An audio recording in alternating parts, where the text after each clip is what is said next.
then it wasn't long after that. You know, we were comparing notes, and we found out a lot of our old Vandal brothers had died, and then Bull Durham passed, and that was anyway. I'll try not to get too emotional, but a bunch of us, including Jeff Guillory, where is Brother Jeff? He's out there. He is. Oh, he's back there getting some food. Anyway, Bob Haney is Haney here? Where's Bob? There he is. Okay, how could I miss him? And Jim Weimer. Jim is the one that located our event coordinator Marie, who just spoke, and it took a while to track her down. But we don't have a real formal program here or anything. But in a way, these guys are the inspiration. Hey, let's have a toast to them. Here, here. Everybody glasses up. Toast to our fallen vandals. Here. Rose. All right. Yep. He's number one on the chart there too. But Jeff, would you mind? Could you kind of get us started off here? Help us connect with our spiritual selves. Jeff Guillory, number 44. Number 44.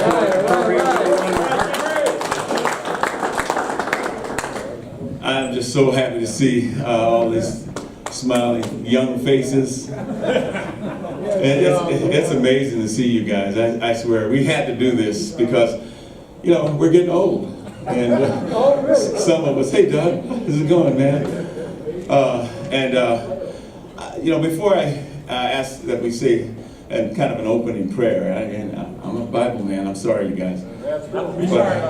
But you know, Joe and I came from a place in the 60s where there was total segregation. And we really didn't get to know white folks until we moved to Idaho. And I want to tell you, I've always wanted to say this, and I'm really glad to have the opportunity to say it. Thank you so much for making us feel at home and a part of this family. We've always wanted to say it. We have never met nicer people, better teammates, and people who are really, really caring people. And you helped us grow up in this environment. It was just wonderful. Well, you helped us a great deal.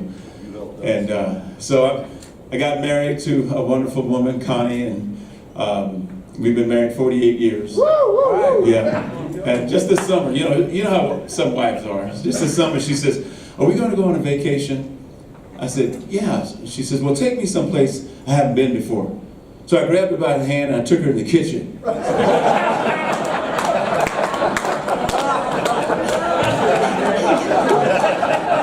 And she chased me outside. So, is Connie right? Don't tell her I said that. Anyway, listen, I thank God for you folks, and I pray for your health, and I say that in all sincerity. 6 weeks ago, the doctor told me, he said, "Listen, your heart doesn't work anymore, okay, and you've got a disease called amyloid, and it's killing you." He says, "There's nothing else we can do for you." So he said, you go home, and what'll happen," he said, "the death process," this doctor was very straightforward. He said, "In the death process, your hands start to get cold, and your feet start to get cold, and the blood accumulates in the core of your body as a last stand to protect your major organs." And he said, "Just lay down and you'll go to sleep." So June 16th, I was at home by myself and watching TV, and my hands started to get cold. And I said, "Oh man, no, not now."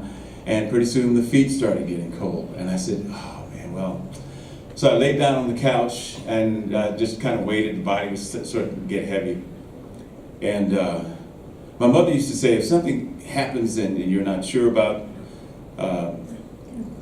harm coming to you or things like that, she said, just say a prayer. So I did. I got on my knees and I said a prayer, and I got back on the couch and just laid there and waited. And as soon, about 5 minutes later, the hospital called. They said, we have a heart for you and it's a perfect fit. Just like that. So I don't know, I'm not here to preach to you. I'm just saying that those of you who understand miracles will understand what that was. And it was something I can't put into words, but here I am. And on June 18th, they took me in, cracked my chest open and took that old heart out, and then put a new one in there. And here I am. It's a 27-year, thank you. Thank the Lord. It's a 27-year-old heart. So as soon as I got home, I said, honey. She said, pervert.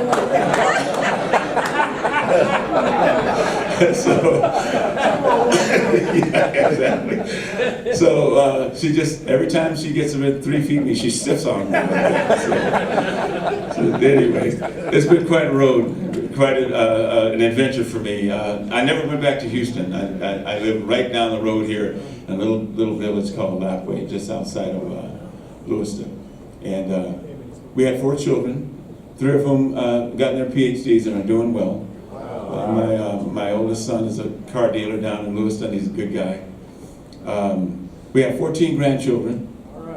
And I told my kids, I told my boys, I said, leave her alone, jeez, get a hobby. And my oldest son said, we have one, Dad. So anyway, so things have been going well, and it's made even better to see Jim Pearsall and Bobby and all you guys. Oh man, Doug, all you fellas. And it's good to see your wives in here too, you know. And they survived us, didn't they? Yeah. Well, let us say a quick prayer, and then I'm going to ask anybody. Mic's open. Anybody wants to tell a story and just kind of tell us your journey. I'll let you manage yourselves. But I'm interested in knowing what happened to some of you. I told you a little bit about me, and God blessed us to live a good life, and we think that we've done well, you know. But it's really great to see this. And Joe and I, we've been together the last couple of days, and we just talked about some of the people we'd see. So, Lord, thank you for this opportunity. It's a rare occasion to be able to see old friends again after all these years, and just be able to fellowship with them and with their wives. And the Vandal boys have a special bond. We lived in a house together, Vandal Hall, one of the most modern places that you ever want to live. They had real running water, and the food was pretty good, but it was the same food every day. It was really a good place to live, although the departure was a little different for some of us. But we thank you, Lord, that we had the type of coaches that took care of us, and so we miss them. I miss Ed and all the other coaches that coached us. One in particular that I'm sure Fred Gabori really misses, and that's YC McNeese. Anyway, we thank you, Lord, for all that you've done for us. I need to say a prayer of forgiveness now. So anyway, God bless you folks. And the mic's open. Come on, let's hear it.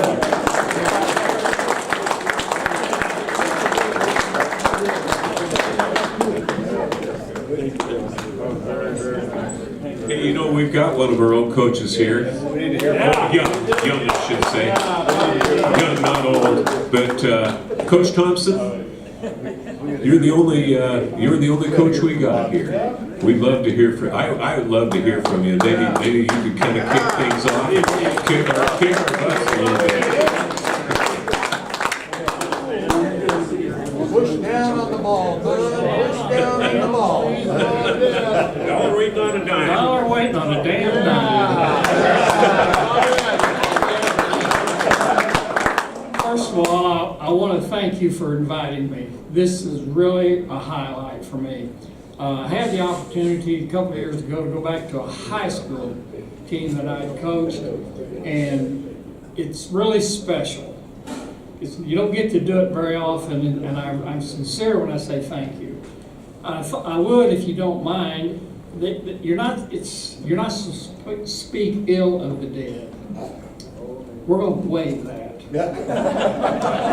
Okay?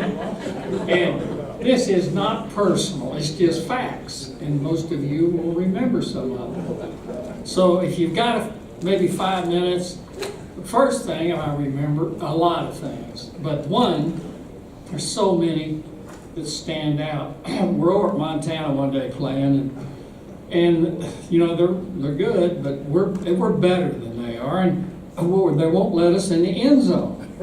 We've had 3 called back in the first half, and you know, and defense is playing lights out. We go into halftime. Some of you might remember this. And our head coach gets up, and we met as coaches, talked about just a couple of adjustments, and let's get back out there and get after them, because beat these people. I don't remember what the score was, 10-7 or something at the half. We're in the hunt. It's not like it's 55-0. So anyway, we walk in, and we walk up. He walks up and jumps up in front of the defense and proceeds to go off. Just, you name it, and we're doing it. And it's all bad and negative and going crazy. And Bubba Bain is sitting right on his knees and screaming about people won't hit anybody. My God, the defense is this. And he just goes off on it. And he reaches around and grabs Bubba. And you're no damn better than the rest of them. You hit a damn soul. Throws him down. And Bubba, in the all-time answer, says, "Coach, I haven't even been in the game."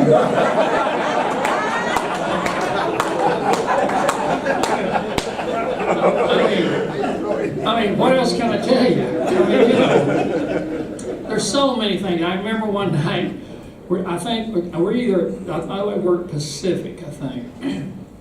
And you know those walks you used to get to go on at night on the road? After the film, you always go out and have that fellowship, bonding walks. Well, anyway, it's time for the bonding walk. And they open the door, when that film, and they open the door, it is raining cats and dogs outside. So surely there won't be a bonding walk tonight. Oh yeah. So you guys leave. And of course, none of the assistants were allowed to go on those bonding walks, and that's okay too. And you come back and you're drowned rats. And I mean, to say it's tense is an understatement. And now we're going to watch that film, no matter what. So there are some funny things. I look back, they're funny now. They weren't very funny then, but, and as I say this and I really mean it. I didn't have a problem working with him because the guy knew some football and he was very intense. But he was a guy that if you at this today, he would charm you out of your seats. And then, if we had to go to the game and walk across those white lines, you didn't recognize him. Different person. And that was hard, I know, for players to adjust to, and it was hard for coaches to adjust to, because you never knew which hat was on. But it was okay. You lived through it. I thought you guys, I was amazed sometimes at the way you guys handled things and handled yourself. For that, I think you owe yourself a round of applause. But anyway, I thought the things that I got from this group was overcoming great obstacles. How about when the stadium burned down? Was that a kicker? How about, hey, we're at Sun Valley at the coaching clinic, and we're out on #1 tee box, and Ed Connect comes running out. Oh my God, what's happened? They burned the stadium down. I said, good. It was a dog, it needed to be burned down. But anyway, and those have been fun years. You know what, for 2 years we got to play on the road, remember that? Wore white a lot. Here we are. I'm here, we're going over, one day we're over at WSU, and I can't even remember who, it doesn't matter who we're playing. But anyway, the fog rolls in. Weber State. Weber State, wasn't it? That's when Freddie broke the long run and won the game. They couldn't find him. Couldn't find the ball. Weber State, wasn't it? The flea flicker. No, that's down at Weber. That was down at Weber. Two different deals. This was the fog game. We're on one sideline. You couldn't see the other sideline. And Freddie breaks a quick trap on him, goes about 70, and there's no whistles. And everybody stops. And they're looking around, and Freddie comes running back out and hands the ball to the referee. So they gave us the touchdown. The coaches from Weaver went crazy. They just went crazy. So, but anyway, there's so many incidents that came up like that, and I could tell you some that it wouldn't matter to anybody else, except to tell you this. It's a unique opportunity if you're a player or a coach to get exposed to adversity and how to deal with it. Take it in stride. They tell you don't take it personally. I don't know how in the hell you can take it any other way, but personally. But the coaches that we had here, I got to tell you something. I spent a long time in this business and was with a lot of coaches. Some of the coaches, I'll tell you, Don Matthews, very good football coach. You can think of the guys that you think around here. We had a lot of guys that went through here that could coach. So that helped us. We operated with a short stick here.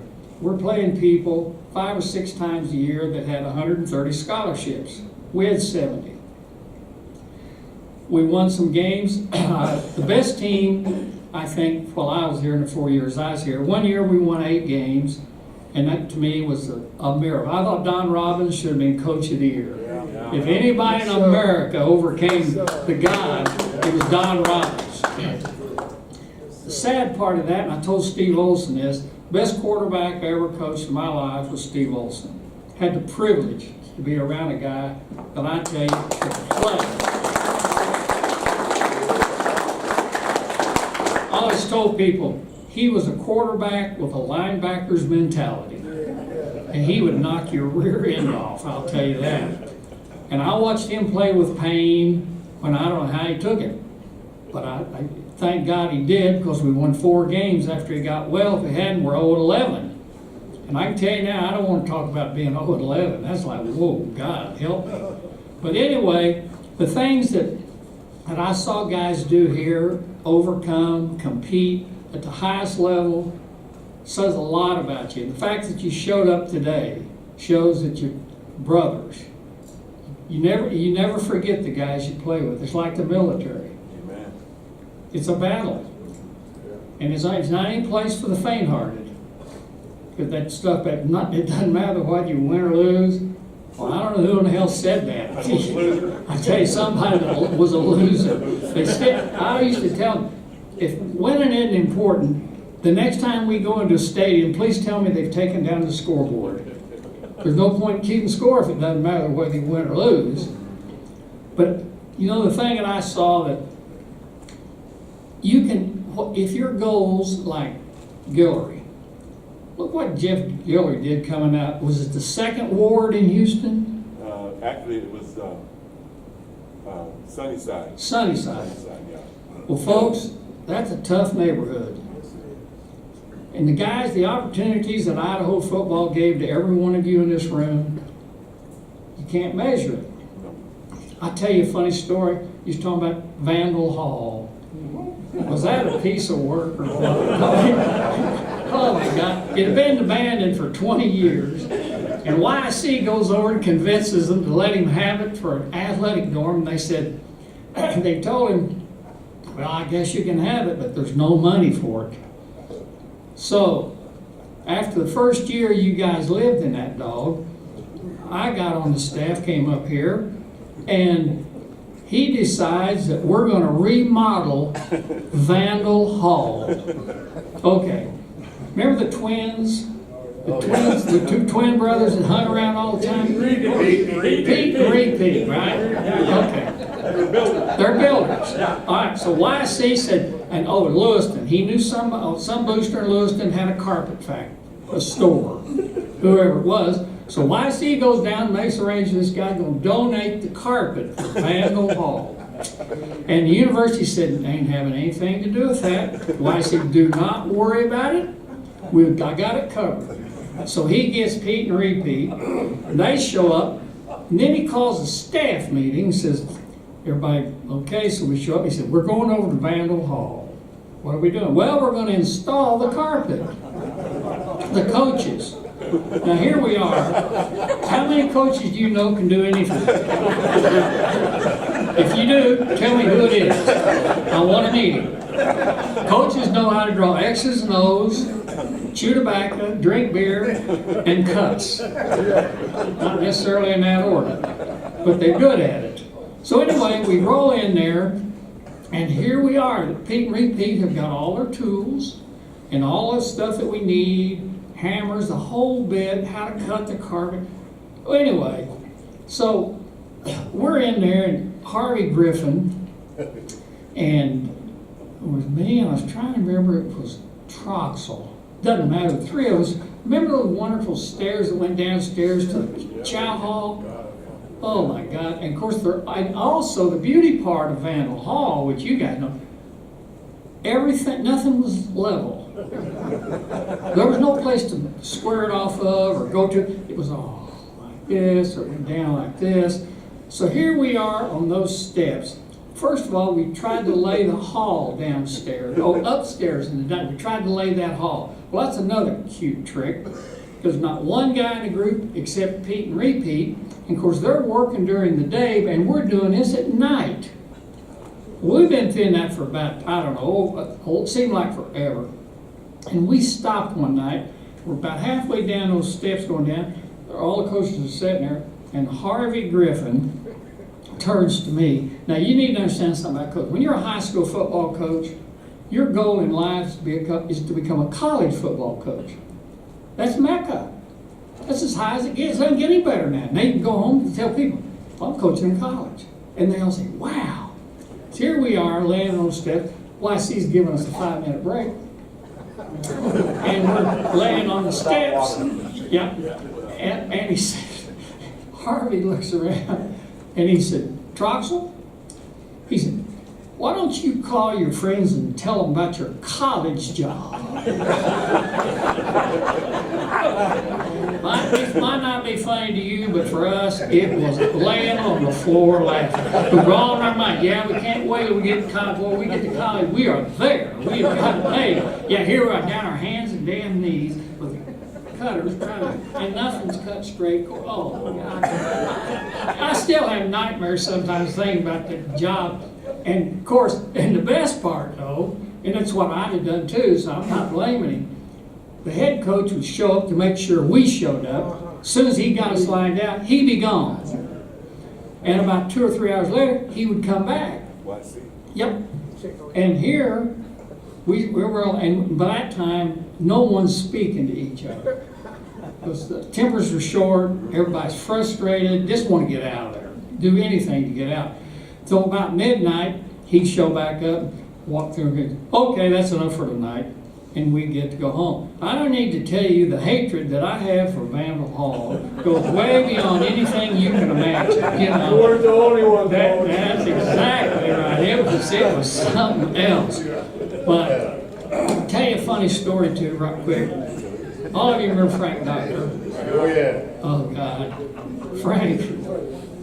He was. I really liked Frank because he was, to me, there was just something about Frank, you couldn't help but like him. He just drive you crazy and you want to kill him.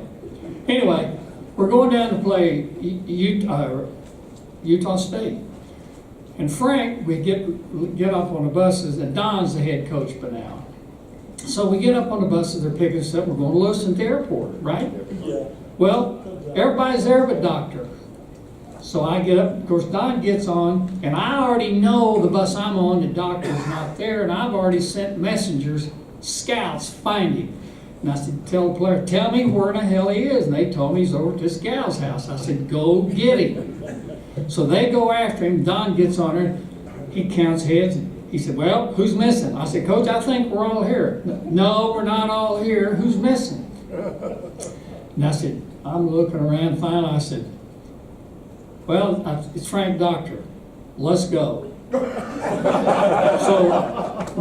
I jump off that bus and I grab one of those managers and I said, you get over go over there, take those other two managers, and I said, here's the keys to my car. You get over and you find Doctor and you beat us to the Lewiston airport. They said, okay. So they jump out and they take off. We get on and Don is smoking. And I was sitting next to him, didn't say a word all the way to Lewiston. We get to Lewiston, I get off that bus first. Well, they found Doctor and they brought him down there. So I go over, and remember how we used to have boosters travel with us? Always had 20 or 30 boosters travel with us. All those people from Wallace, Frank Pendergast and that crew, remember all those guys? Best people in the world. So I grabbed them and I said, I need some money. I got to buy an airplane ticket. So, and there's an airplane leaving just before we leave, going to Salt Lake City. So I get this money from them. I go in, they got Doctor inside. I run in there and I buy an airline ticket. I put Frank's butt on that airplane and tell him to meet us in the airport. Okay, Coach. So we get down there and Don, he said, well, we got to change a couple things. I said, okay. So I'm my offensive coordinator, and I said, okay. He said, well, I just can't believe that. I said, Coach, don't worry about it. It'll be okay. So we get to the airport, and we walk in. Guess who's there? Captain Frank and Don. So I see him, and I run over and get him, and I said, get a rental car, and I take the trainer, one of the trainers, and I said, you take him to Logan. So we take Frank and we get on the bus. When we get to the deal, and we're at the pregame meal, if you remember, and I had Frank out in the hallway. So I go out and I get Coach Robbins, and I said, need to talk to you. He came out here, and I said, here's a guy that showed up. Well, I thought Robbins was going to kill him. And he looked at him, and he said, do you have anything to do with this? I said, not one thing. I just fibbed a little. I mean, after all. Well, anyway, long story short, Robbins tells him, I said, Coach, you might as well, he's here. At least you'll let him eat the pregame meal. Stay with us. I'm not doing anything for him. I said, okay, fine. We'll send him home. Well, now, wait a minute. So anyway, we go and we eat and everything. So we get done. So next day, we're out there, and I said, you gonna let him dress? First, he wasn't gonna let him dress. He didn't have his stuff. I said, yeah, Coach, we got his stuff. The trainers had it was all packed, and they loaded everybody's stuff up, so it's here. Well, okay, he can dress. So, all right. So we dress, we get out there, we're warming up, and the guy at Utah State was a really good football coach, and he loved to play man coverage. He'd done it at Wake Forest, everywhere he'd ever been, and they were really good at it. So that week, we decided, I said, they're going to play man on everybody. They got linebackers, got the run, blah, blah, you got the tight end, this one. Okay, what do they do if we take Freddie, get in a one-back set, they'll lock up out there. That leaves that inside linebacker covering Freddie. So we'll send Freddie in motion, have a single back set, and we will we'll full block on the weak side, and we'll run that fullback right up. The first thing that fullback's going to see is that's free safety. It's 15 yards deep. Let's see what they do, how they adjust. We get the ball the first time. Hell, we're in the end zone in 3 plays, if you remember. We got them 21-0, and they haven't adjusted anything. And Doctor's dog tired because he has run over 140 yards in the first half. He's over begging on the sideline, dying over there. Don't care if he does die, just keep running. But anyway, after it's over, Robbins grabbed me at the airport. We're back to Salt Lake City at the airport. He said, I don't know how you did it. I know you were involved in it, and I don't want to know, but it better never happen again. I said, yes, sir. So anyway, I don't know if y'all knew that about Doctor, but anyway, that's how he got there. bus stopped right out here in front. That's right, remember? Don got out, and Frank came out of the He door said- he said- with his pants half Yeah, down, that- pulling them up. That's him. Don's sitting back inside. Yeah, that's right. That's the end of that story. But anyway, you say, well, why in the world would you do that? I think it's called, remember I said doesn't matter whether you win or lose? Yeah, it does matter. I'll tell you one other quick story about that guy right there, Randy Hall. We're playing Boise State down in Boise, and they're outlaws. They got good players. They're independent. They can get anybody they want. And we're not bad, but we're struggling down there. We're down 21-7. They got the ball late in the third quarter, and they're going in. It's over. Anyway, they run what we call a wheel route coming out. Randy's free safety. We go through play action. He slide that back out, and he runs down the sideline, and he is wide open because we've sucked over. So call down and tell Randy they're going to run that same play again. They got coaches in the press box like we do. They saw we didn't. We blew the coverage. And Tony Knapp, the head coach, is a really good football coach, and he's going to run. He saw it. He's going to run the same play. They do. That guy right there intercepts it, runs it back 80 yards, gets us 21-14. We get it late. We go to the length of the field at the end of the game. We go for two. Robbins. We're down there, and I said, Coach, we're at about 20-yard line. I said, Don, if we score, and we're going to score, we're going to go for two. Oh, my God. He said, we're not going for two. We're going to kick the extra point. I said, no, Donald. I said, we're going to go for two. Well, why? I said, Don, we're never going to be in this situation again. And I want to beat their butts. We lost to them the year before because we got screwed on where we had to play them. And I said, but anyway, we threw 5 interceptions. That helps a lot. So I said, but I'm never going to be in this press box again and playing those guys, and I want to go for two. Well, let me think about it. Well, we go on down and we scored. We're playing a true freshman quarterback, Dave Comstock. So we called timeout. Remember past 64, 2 hook and go. And I called him over and I said, we called timeout. We scored. Called timeout. There's like 40 seconds left in the game. Comes over and I said, David, we're going to run past 64, 2, curl and go. And I said, just read the outside linebacker. If he comes, you hit Moreland. If he drops, you run it in the end zone. Got it. We go for 2, we win. Wow. Highlight of my life, kicking the damn Bronx butt in Boise.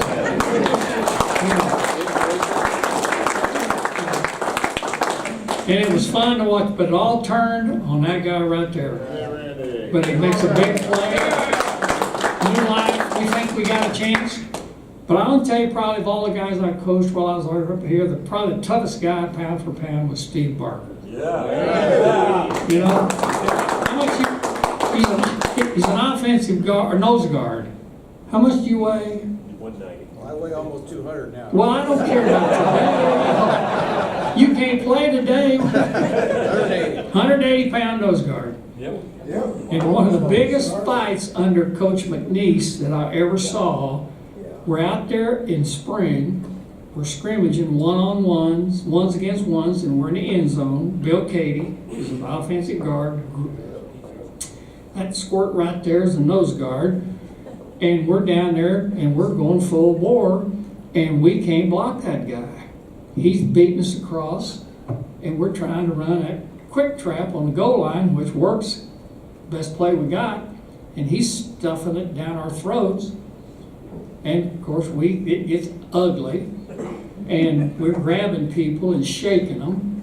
And so, yeah, it's ugly. And so we stop it, call them up, we send everybody in, if you remember, and you guys all got, and we're going to go up, you guys get to about the 20-yard line, and we're going to make you run. Remember that? Oh, yeah. And so the players all stop down there and they start cheering for him, clapping their hands, encouraging him to go on. Oh, God, and I'm thinking we're never getting off this field. Because he is fired up. And then Katie comes up and says, Coach, I said, don't say anything, just leave. So we walk inside, And finally, and the players we go, and I think it's all over. Folks, that was just the beginning. And that was the beginning of the end.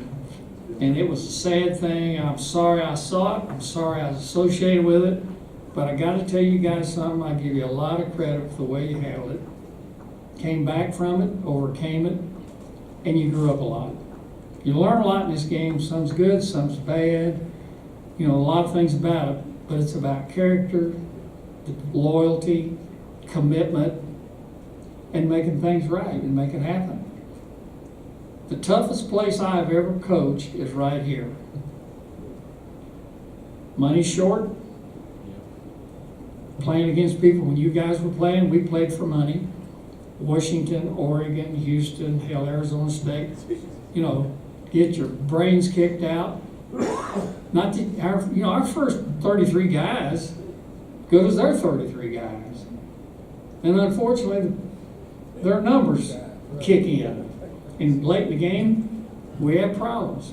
70-3. 70-3. What was that fun? 77. 77-3. That we scored first. We scored first, made them mad. So I told Ed Connect, we're over to Oregon. And Ron Linehan, probably as tough as any guy's ever around.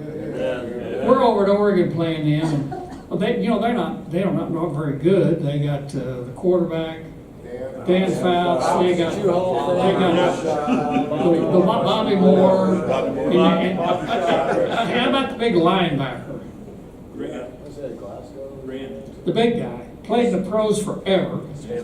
Yeah, they got 5 or 6 guys that made, all pro type players. Anyway, we're over playing them.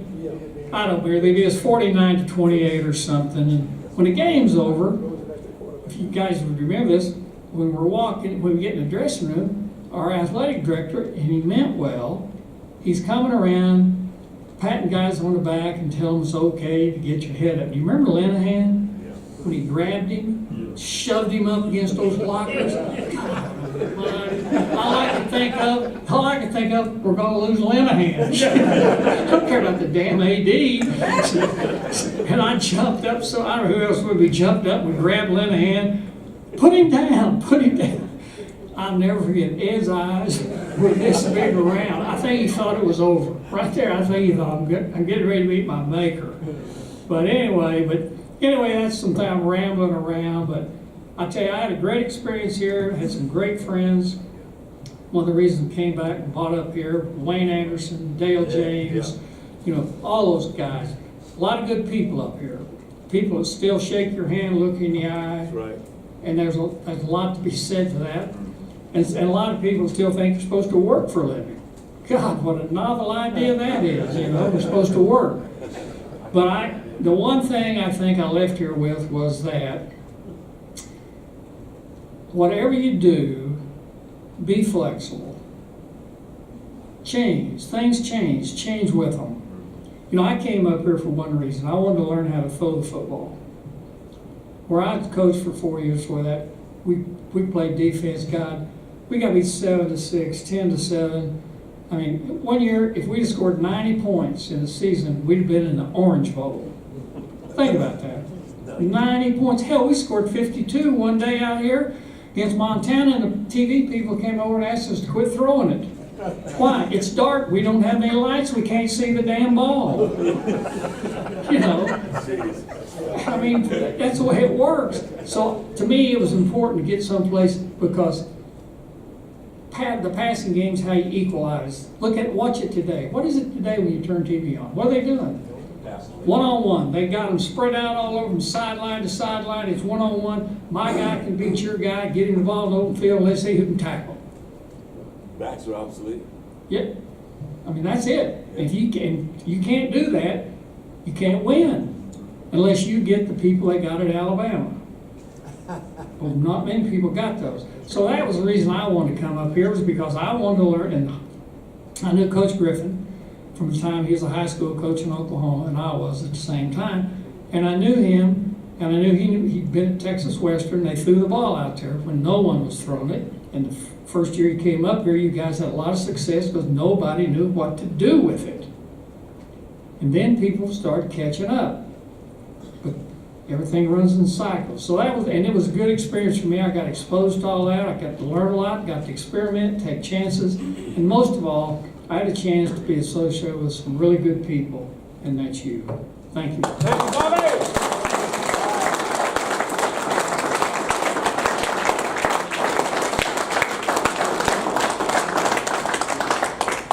Thanks, Coach. Need help? Yeah, I need some help. Yeah. I just wanted to follow up on something Coach Thompson said. Don Matthews, he was our line coach. And I remember him, he was kind of a happy-go-lucky, quirky, goofy guy. Love to pick up trash, remember? You deserved it. Yeah, and 20 years ago, I'm watching TV, I'm flipping through the channels, and I come across the Canadian Football League game. Just as the announcer, just as the camera goes on the sideline, Don Matthews. Just as the announcer says, and there's Don Matthews, the winningest coach in Canadian football history. Yeah. Think about that. Yeah. We had some damn good coaches. Yeah. Matthews passed away 3 or 4 years ago of brain cancer, but he was elected to the college, or the Canadian Football Hall of Fame. Was he? Yeah. He and I got inducted at the same time in Idaho. Okay, yeah. He's a great guy. Couple quick memories. Vandal Hall.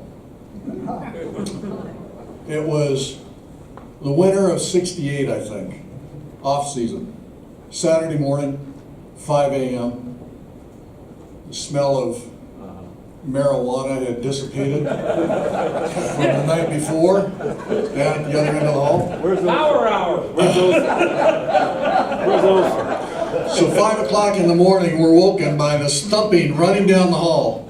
Richard Beaver from Texas. Wow. Hey y'all, it's snowing. Hey y'all, it's snowing. You guys remember that? Funny guy.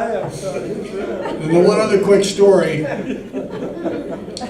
is in the mid-'70s, my wife and I, my first wife, she was from Colorado. We're down at Fort Collins, and we're on the sidelines watching the Broncos in their training camp, and watching the offense, and they're huddled up.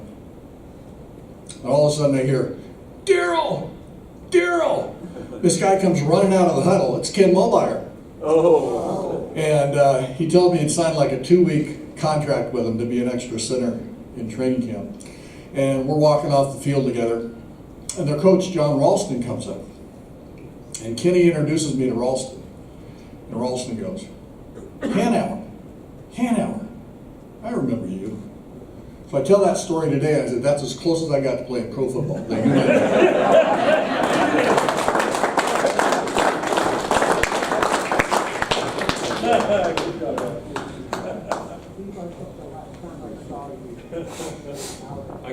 I got one. Coach Thompson, you remember all the green cigars you coaches used to smoke? When you talked about the Utah State pregame meal, I was sitting next to Coach Lincoln when he was at the meal, and he had one of those big old green cigars in his mouth. And this is Logan, Utah, which is 98% Mormon. And the waitress, he asked the waitress for an ashtray, and she says, I'm sorry, sir, but we don't smoke in Logan. Oh.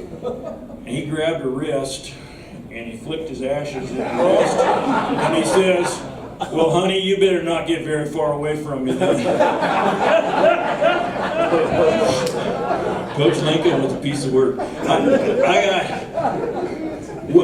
You know how the history lives on, we tell stories, and they kind of get, you remember half of a story, and you get together like we did last night, and 3 or 4 of us can remember the whole thing.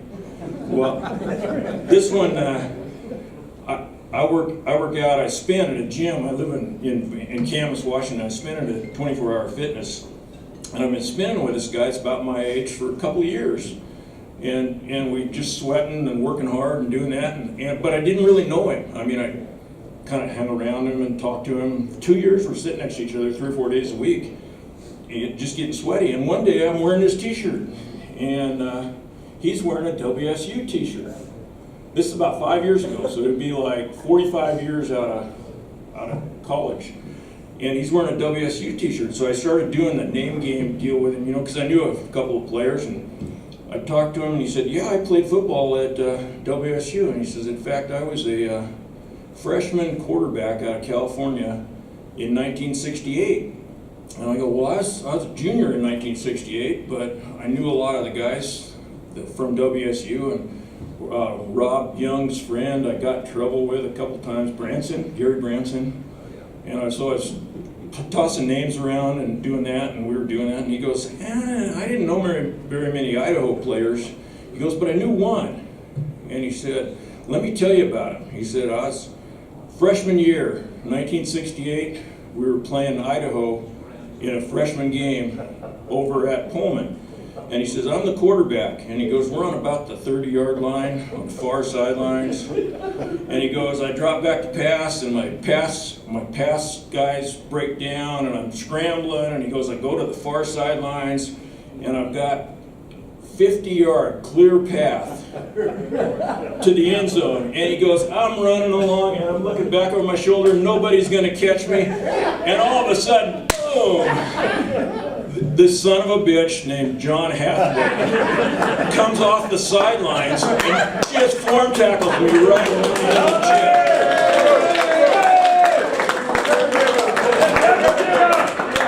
And Coach Griffin on the sideline going, tackle that! Tackle him, somebody tackle him. Halfway goes, well, I'll tackle him. So this is 45 years after, and he goes, I tell this story all the time that somebody didn't, and nobody believes me. And I go, well, I got John Hathaway on my phone. And he said, and so I said, let's call him up. And he calls up John Hathaway, and he says, I'm the guy that 45 years ago you hit in the chest. Right, so it's funny how the stories live on.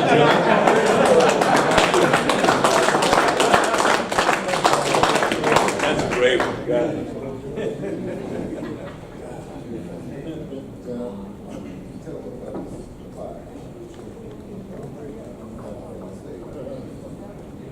Hey, if any of you wives would like to kind of tell us the real truth about some of these guys, it'd be great.